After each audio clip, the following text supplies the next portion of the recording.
The Sisters of St. Francis of Philadelphia are vowed women dedicated to making a difference in the world. Inspired by our Franciscan values, we are willing to take the necessary risk to be a healing, compassionate presence, especially with women, children, and those who have no voice. The congregation was founded in 1855 by Mother Frances Bachman, Anna Bowl, her sister, and a young woman who was a secular Franciscan. Bishop John Newman instructed the women, provided spiritual guidance, and accepted them into religious life. On Easter Monday, April 9th, 1855, the bishop invested the 3 founding members in the habit of St. Francis. Today, we stand on the shoulders of those who have gone before us, taking to heart and action the words of Mother Francis, no risk, no gain. Our sisters minister as educators, healthcare professionals, spiritual directors, counselors, and advocates for social change. Whatever we do as Sisters of St. Francis is more than a job. It is really a matter of making visible the invisible reality of the presence of God that surrounds us. Wherever we go, whatever we do, we desire to bring the presence of Jesus to those whom we meet. We bring diverse gifts and seek opportunities to work side by side with our brothers and sisters, especially those who are economically poor.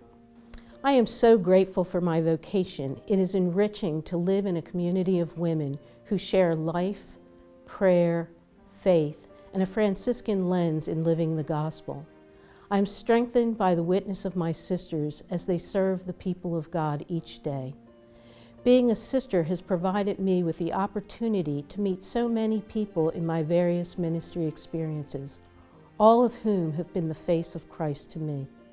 Being a sister of St. Francis is a blessing. The Sisters of St. Francis are a group of women who have been called by God and who have responded to God's call to follow in the footsteps particularly of Saints Francis and Clare of Assisi and our foundress, Mother Frances Bachman.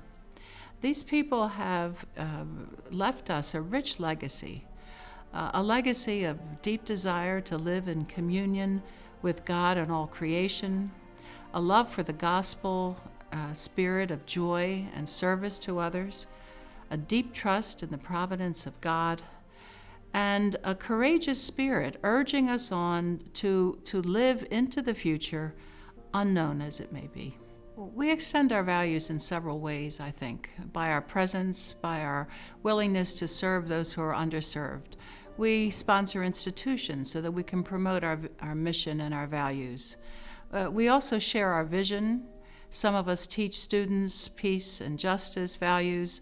We share our prayers and our beliefs with our co-workers, with our companions, with our volunteers, and with those that we meet. However, I think most of us believe that the best way to extend our values is by being authentic witnesses in our own life, being brother and sister to all, living in right relationship with God, with ourselves, with others, with all creation.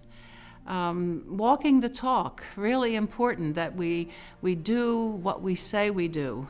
And this is a challenge for us because while it's beautiful and inspiring perhaps, it also has implications for the stands that we take, for the choices we make, for our stand on nonviolence, for our stand on trafficking, all of those things that come into how we regard others, the respect and reverence we have for all peoples.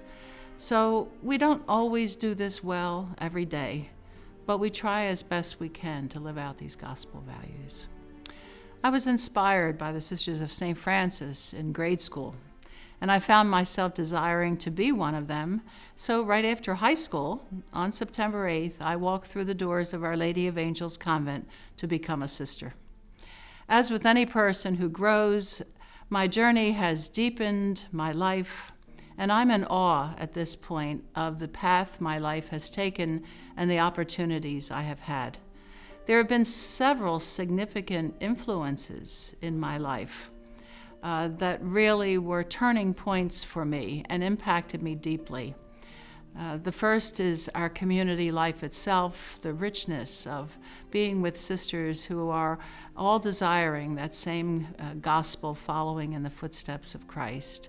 Another significant influence was Vatican Council II and how it opened the doors of the church.